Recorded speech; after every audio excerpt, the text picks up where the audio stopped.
침묵이 금이라는 말이 있습니다. 그러나 침묵이 잘못된 것일 때도 많습니다.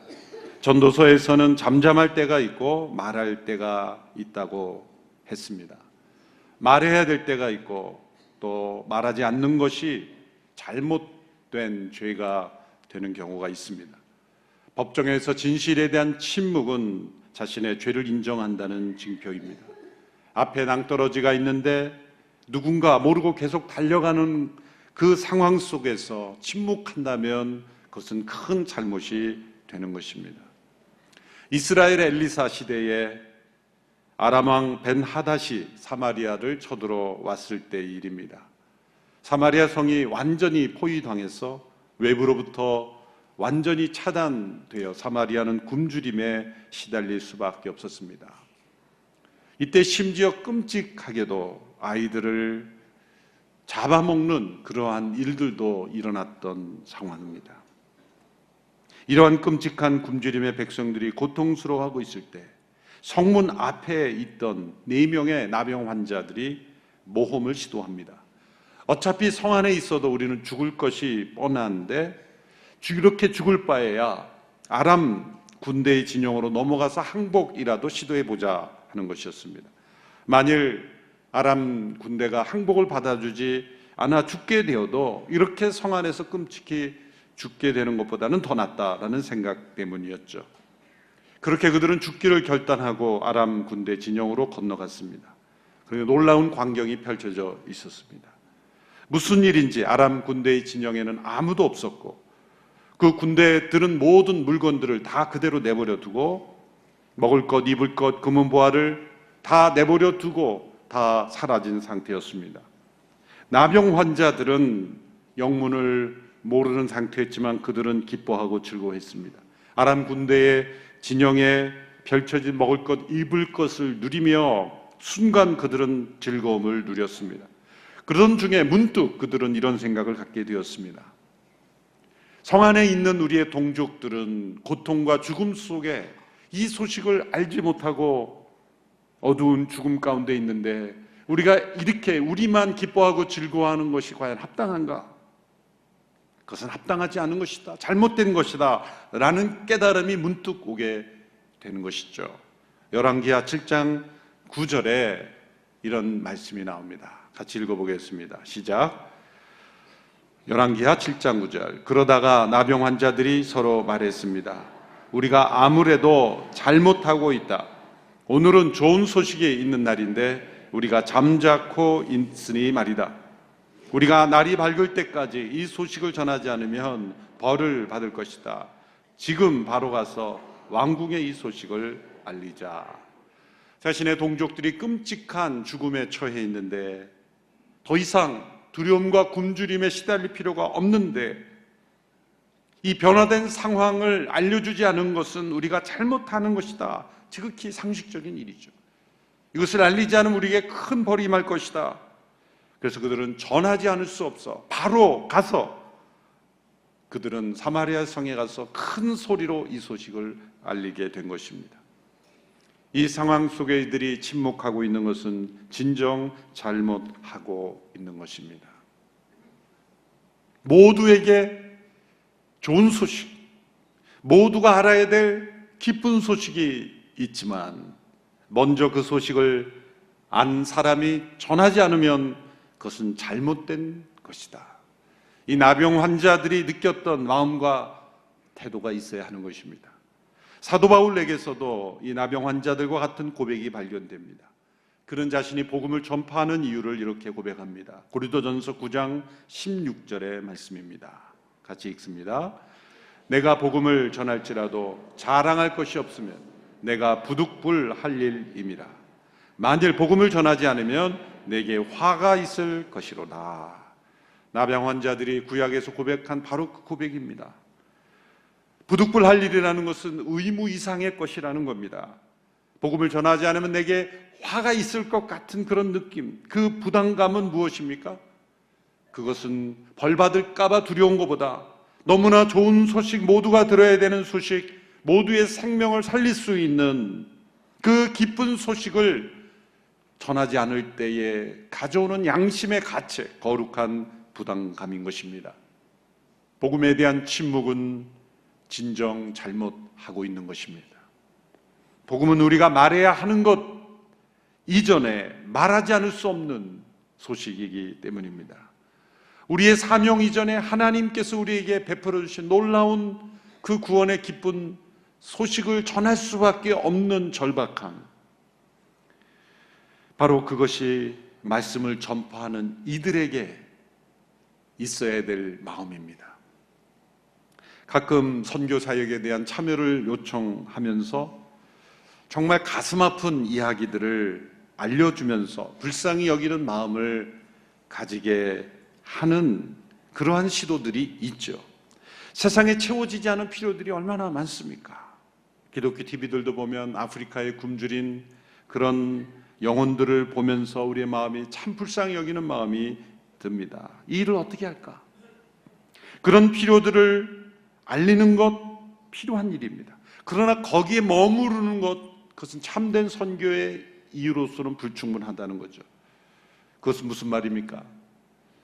선교는 불쌍한 사람들을 우리가 도와주는 것에서 머무는 것이 아니에요. 예수께서 우리를 위해 행하신 일, 모든 사람들을 위해 이루신 일이 얼마나 놀라운 일이고 위대한 일이고, 그 예수님께서 이루신 일이 우리에게 주는, 전 인류에게 주는 놀라운 기쁨의 그 소식이기에 우리는 그 일을 해야 하는 것이다. 포사이스라는 분이 한 말에 우리는 귀를 기울여야 합니다. 제가 읽어드리겠습니다.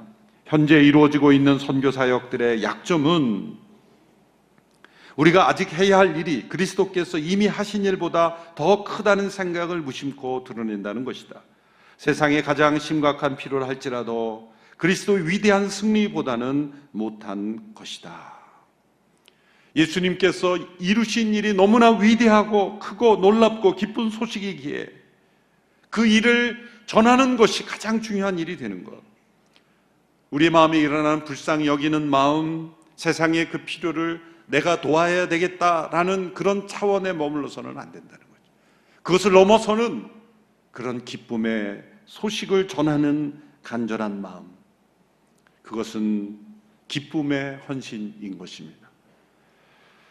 예수님께서 제자들에게 성령이 임하시면 예수님께서 임하신 이 일을 전하지 않으면 안 되는 거룩한 부담감, 그 충격이 우리 안에 임하게 될 것이라고 말씀하셨습니다. 유명한 사도행전 1장 8절의 말씀이죠. 같이 다시 한번 읽겠습니다. 시작. 그러나 성령께서 너희에게 오시면 너희가 권능을 받고 예루살렘과 온 유대와 사마리아와 땅끝까지 이르러 내 증인이 될 것이다. 땅끝까지 이르러 내 증인이 될 것이다. 이 말씀은 명령이 아니라 약속입니다. 너희는 내 증인이 되어야 한다라고 말씀하신 것이 아니라, 내가 너에게 명령했으니 의무적으로 순종하라 라고 말씀하신 것이 아니라, 너희가 나를 신뢰하고 너희가 내 안에 거하고 성령이 너희 안에 임하시면 너희가 나의 증인이 되는 그 기쁘고 복된 일에 너희도 함께 참여할 수 있게 될 것이다. 내 증인이 되는 것이 얼마나 영광스럽고 기쁜 일인지 아느냐.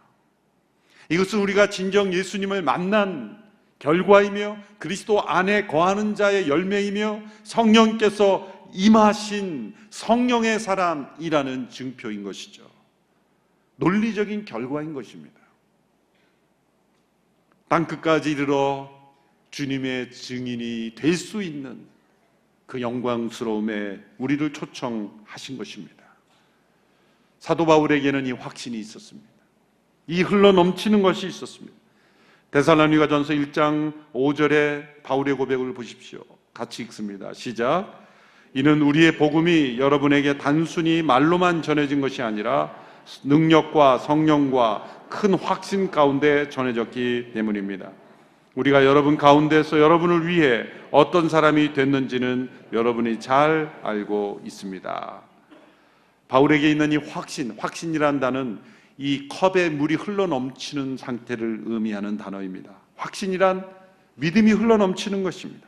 우리에게 확신이 있을 때 그 믿음은 가둬둘 수 없습니다. 컵에 물이 흘러넘치는 상태가 확신입니다. 내 안에 확신이 있다면 그 믿음은 흘러넘칩니다. 그 믿음은 하나님의 말씀에 대한 믿음이요, 구원의 기쁜 소식에 대한 믿음이며 성령께서 우리 안에 임하셔서 주시는 확신이기 때문입니다. 오늘 우리에게 이 흘러넘치는 확신이 필요한 것입니다. 이 확신이 식어져 감을 느끼기에 오늘 이 시대 성령의 바람이 우리의 영혼 속에 온누리교회 위에, 한국교회 위에 흘러넘치기를 간구해야만 하는 것입니다. 바로 이러한 확신이 가장 분명하게 나타난 말씀이 디모데후서에 나타난 사도 바울의 고백입니다. 디모데후서는 바울의 마지막 유언과 같은 편지이죠. AD 67년경 바울 로마 감옥에 두 번째 투옥됩니다. 순교 직전입니다. 에베소에서 사역하고 있는 디모데에게 편지를 쓴 것입니다. 감옥 속에서 죽음을 앞두고 있는 상황 속에서 그는 놀랍게 이 확신으로 흘러넘칩니다. 디모데후서 1장 11절 12절 말씀 같이 읽습니다. 시작. 그리고 이 복음을 위해 나를 선포자와 사도와 선생으로 세우셨다. 이로 인해 내가 다시 이러한 고난을 당하지만 나는 부끄러워하지 않는다. 내가 믿고 있는 분을 알기 때문이며 내가 맡은 것을 그분께서 그날까지 지켜주실 수 있음을 확신하기 때문이다. 바울은 로마 감옥에서 죽어갈 이유가 없었던 사람입니다. 그는 죽을 고생을 하고 이제 죽어가고 있는 상황 속에서도 그는 후회가 없습니다. 원망도 없습니다. 불평도 없습니다. 자신의 신세를 한탄하고 있지도 않습니다. 그 모든 것을 한마디로 표현한 것이 부끄러워하지 않는다. 부끄러워하지 않는다는 말에 모든 단어가 다 표해 있는 거예요. 나는 이 상황 절대로 원망스럽지 않다. 후회도 없다.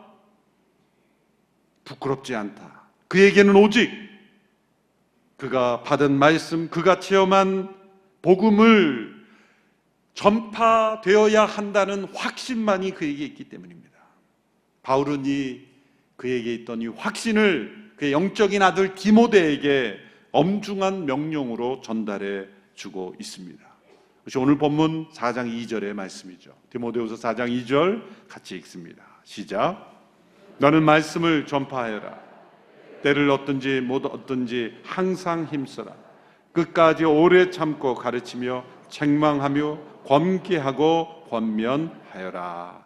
말씀을 전파하는 일이 얼마나 엄숙한 일인지를 세 가지 내용으로 강조합니다. 말씀을 전파하는 일은 절박하게 해야 하는 일이에요. 때를 얻든지 못 얻든지 항상 힘쓰라. 또한 말씀을 전파하는 일은 끈기 있게 해야 할 일입니다.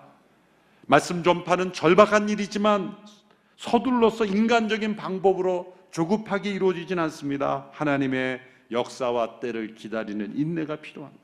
또한 말씀을 전파하는 일은 적절하게 이루어져야 합니다.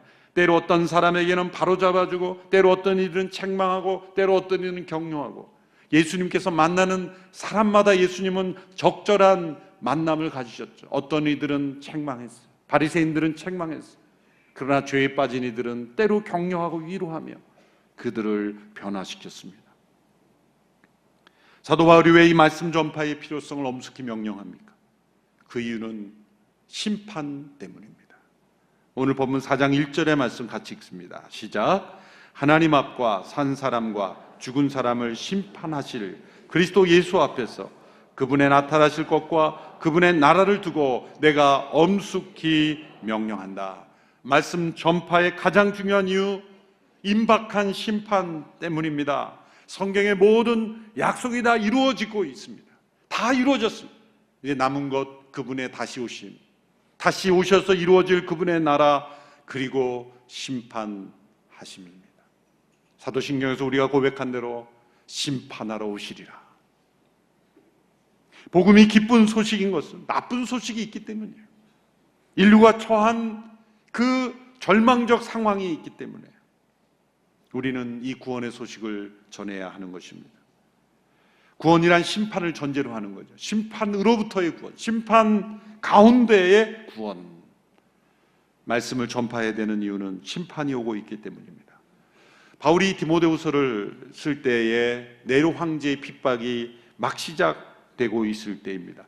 네로 황제 이전에는 사실 좀 제정신이 가졌던 그런 비교적 로마 관리들이나 황제 법관들이 바울에 대한 고소를 비교적 공정하게 다루었죠. 그런데 네로 황제 때 유대 지도자들과 완전히 결탁했기 때문에 이제 바울이 풀려날 수 있는 희망은 없는 상황이었습니다. 그러나 바울은 상황을 탓하지 않았습니다. 바울은 법정에서 자신에게 어떤 선고를 내리느냐, 그것이 중요한 문제가 아니었습니다. 바울이 두려워했던 것은 네로의 핍박으로 인한 자신의 죽음이 아니라 다가올 하나님의 심판이었기 때문입니다. 바울은 속으로 이렇게 외쳤던 것입니다. 로마 황제가 나를 사형에 처할 수는 있으나 다가오는 심판을 막을 수는 없을 것이다. 내가 이 땅에서 생존하는 시간을 단축시킬 수는 있어도 나를 기다리고 있는 영원한 생명의 삶에서는 단 1초도 단축시킬 수도 없을 것이다. 도리어 바울은 시대를 분별하고 있었습니다. 지금은 네로 황제에 의해서 핍박을 받아 복음 증거가 방해가 되고 있지만 장차 오는 시대에는 더욱더 복음이 회방할 것이다. 하나님의 심판의 때가 임박하면 사람들은 더욱더 말씀을 들으려 하지 않을 것이다. 교회들을 핍박할 것이다. 디모데후서 4장 3절 4절의 말씀이 그런 내용이죠. 내가 오면 사람들이 바른 교훈을 받지 않고 오히려 욕심을 따라 귀를 즐겁게 하는 말을 하는 스승들을 많이 모아둘 것이다. 그들은 진리에서 돌이켜 허황된 이야기에 귀를 기울일 것이다. 오늘 이 시대의 분위기 아닌가요? 세상의 헛된 이념의 사람들은 더 귀를 기울입니다. 바른 교훈을 말하고 있는 하나님의 말씀에 귀를 기울이지 않습니다. 예수님께서 말씀하신 종말의 특징들이 그대로 이루어지고 있습니다. 마태복음 24장에 나타난 예수님께서 말씀하신 종말의 5가지 특징이죠. 첫 번째는 많은 적그리스도인들이 출현한다. 많은 적그리스도가 출현한다. 내가 적그리스도라 자칭하는 오늘 이 시대에 얼마나 많은 이단 사이비들이 존재합니다. 전쟁의 소식과 소문이 도처에 등장합니다. 기근과 지진, 과거 10년 동안에 일어난 이 지진의 빈도수는 그 10년 이전에 100년 동안에 일어났던 지진의 빈도수보다 훨씬 더 많습니다.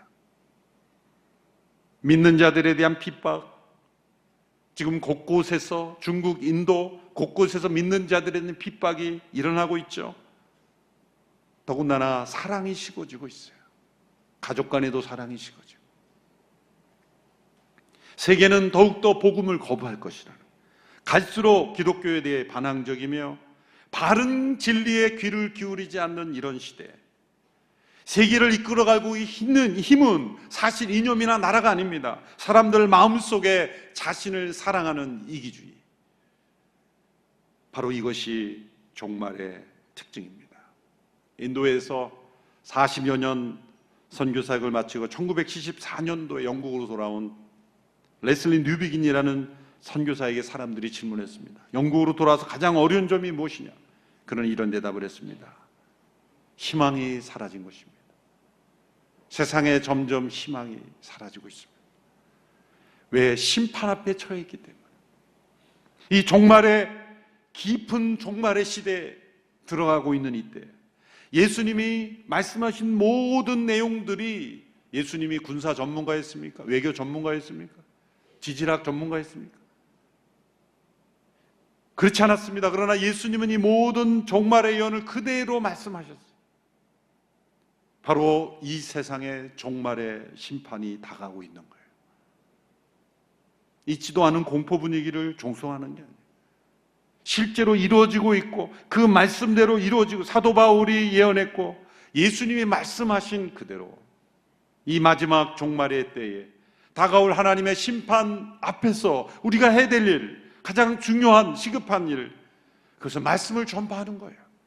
구원의 길을, 소망의 길을, 영원한 생명의 길을 전하는 것. 이것은 마치 사마리아 성에 있는 사람들이 살 수 있는데 두려움과 공포 속에 죽어가는 것을 내버려 두는 것과 같기 때문에 전하지 않을 수 없는 일, 내가 이 복음을 전하지 않으면 내게 화가 있을 것 같은 거룩한 부담감, 성령의 인도하심 가운데 있는 영혼들은 바로 이러한 동일한 마음을 가질 수밖에 없습니다. 절망의 소망으로, 그리고 생명 없는 곳에, 죽음의 땅에 생명을 전해주는 일, 심판에 처해 있는 애들에게 구원을 전해주는 일, 이 말씀 전파의 부르심에 이 모든 것을 기쁨으로 받아들이고 주님의 증인됨에 함께 참여할 수 있는 이 길로 우리가 걸어가는 것이 이 마지막 심판을 앞둔 종말의 때 우리 모든 성도들이 함께 걸어가야 될 길이라고 믿습니다. 이것은 기쁨의 길이요 영광의 길입니다. 말씀을 전파하라는 주의 명령에 우리 모두가 순종하는 주의 거룩한 백성들 다 되기를 주님의 이름으로 축원합니다. 기도하겠습니다. 너는 말씀을 전파해라. 사도 바울을 통해 우리에게 전해주신 엄숙한 명령을 주님의 음성으로 듣고 성령의 능력으로 큰 확신 가운데 온 세상에 주의 말씀을 전파하는 일에 우리 모두가 함께 합력하여 참여하는 우리 모든 온누리교회 성도들 다 되게 하옵소서. 예수님의 이름으로 기도합니다. 아멘.